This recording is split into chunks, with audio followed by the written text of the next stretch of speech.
Hi, this is Carolyn, and I'm here with Erin, and this is part 2 of our episode with Aileen discussing why captaining is so hard. Both Erin and Aileen have captained teams for more than a decade. If you haven't listened to part 1, we hope you go back and listen, but here's part 2.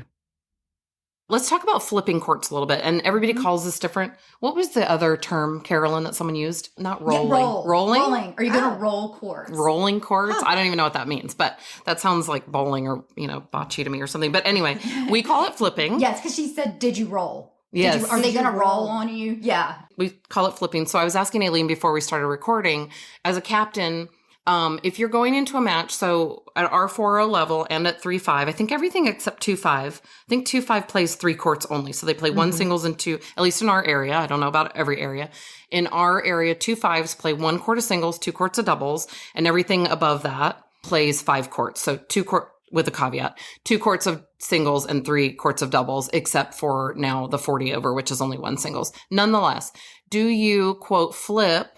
Would you consider flipping, like if you have a really strong singles player and maybe a weaker one, would you maybe flip those 2 courts and put your stronger one on, let's say singles 2, hoping that the team you're playing against is playing straight up, to win a singles court, to kind of guarantee, nothing's guaranteed, but to hopefully win a singles court, and then maybe, flip your doubles courts to just try to get 2 of your doubles courts so that you get 3 out of the 5. And I know other areas count points. I don't think they do it exactly like us. We're literally just win the majority of the courts, right? So we have to win 3 out of 5 courts each week for a team win. So what's your philosophy on doing that?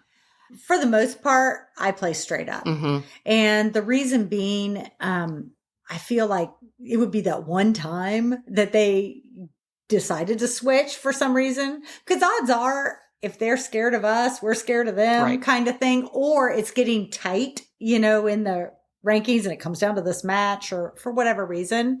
Having said that, I do, especially for playoffs and things like that, I will look at every team and I will put every person and what court they played and when. And I think that happened this last spring for playoffs. Or no, we didn't make playoffs. For some team I captained that made it to playoffs at some point this last year. I went through there and did that. And it's like, yes. And somebody was telling me, you need to switch, you need to flip, you need to flip. And I'm like, yeah, but look, they flipped this time. They flipped that. Honestly, and when playoffs come, people could do things that they've never done before. So I think if you just play straight up, then your conscience is clear. Yeah. And not only that, but sometimes there's a big disparity in my 1 and my 2. Or my 1 and my 3 on doubles courts. And I don't want anybody to feel like I'm throwing them under the bus. Yes. Now, having said that, if it is a tight match and I had a team that realized they were a weaker team and came to me and said, this is what I think you should do, put us there, then I would probably do that. Right. But I think it would have to come to them. And I've heard of that done to other captains, and things like that. And teams I've been on. People have come up and said, I think you need to switch. Aileen and I also talked about if you, there are some, so what you have to think of as a captain there are some players that just mentally don't want to be on certain courts, right? Yes. Some players think they're really good and they get mad if you put them on 3.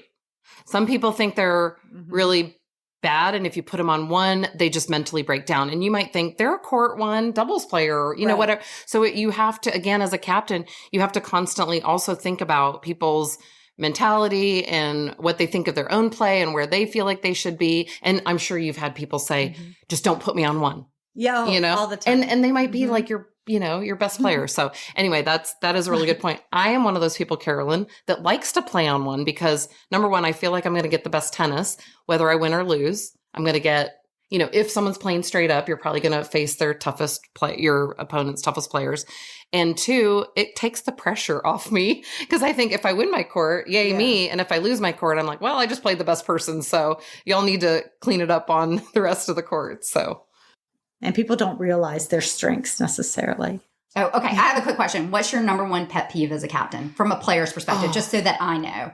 What's your number 1 pet peeve that people do? Is it not responding? Is it telling you after the fact how you should have done the lineup? I have one for this. You go. It's saying, And when you're in a group or something, oh, we really want to play together. We really want to play together. And then getting the text or the call right afterwards. Okay, I know I said that, but I'd rather not play with her. I'd rather play with somebody else. Again. Multiple times. Again. Different people. Multiple times. Doesn't happen in men's tennis. No. Oh, I don't know. What would be my biggest pet peeve? I think just feeling like when I have made lineups and thought them all through and people give me their availability and then I put out a lineup and then they go, oh no, I'm not available that day. And I'm like, yes. And that happens more in makeup matches. Regular season is like, but you'll get, if you do a makeup match, let's say, you get a rain out and then you say, okay, give me 3 or 4 dates that I can then go to the other team.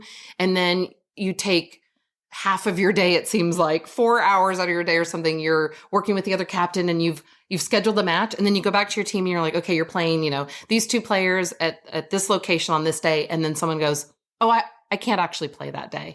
I'm like, I feel like I'm being punked. Like my head literally emoji explodes. So that is definitely my number one. But having said that on that, which that's a whole nother podcast in itself, is dealing with rain makeups. Yes. But sometimes it takes a long time. It's like, okay, you've got your lineup. You think you can play these courts and you go to the other team and you tell them and then it's crickets for a little while. And 24 hours later, you hear from them. And by that time, it's rained for 3 days straight. So another team that this person's playing on has already booked a match. And so now you're out. It's kind of like, okay, you got to take it off, but you don't know. It's tough. Yeah. Yeah. That's why captaining sucks. Yeah. That part's tough. Yep. Checking courts. That's, You do the best you can. Exactly. We do the best we can. For the pay grade. Thank you to all the captains out there. Listening to Erin and Aileen discuss this has made me very appreciative for all my captains. If any other captains listening have any other pet peeves, please let us know. You can message us on our website, which is secondservepodcast.com. Thanks so much for listening and hope to see you on the courts soon.